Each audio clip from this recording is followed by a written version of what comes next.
Hey guys, तर मित्रांनो, Zee मराठीवरील लाखात एक आमचा दादा ही मालिकेच्या कथानिकामुळे नेहमीच चर्चेचा विषय बनायची.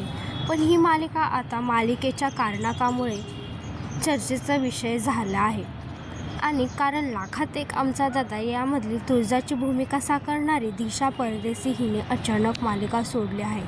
त्यामुळे मालिकेला आणि मालिकेच्या चाहत्यांना खूप मोठा धक्का बसला आहे. त्यानंतर नव्या तुळजाची एंट्री झालेली आपल्याला दिसली आहे. त्यानंतर नव्या अभिनेत्रीची एंट्री झाली. तर आता पाहूया मित्रांनो, कोणती ही अभिनेत्री आणि कोण आहे ते सविस्तर बघूयात आपण. तर मित्रांनो, लाखात एक आमचा दादा यामधील सूर्याच्या आईची एंट्री आपल्याला बघायला भेटणार आहे. आणि यांची भूमिका ही राजश्री निकम ही साकारणार आहे. राजश्रीने तिच्या सोशल मीडियाच्या माध्यमातून सर्वांना आनंदाची बातमी दिली आहे.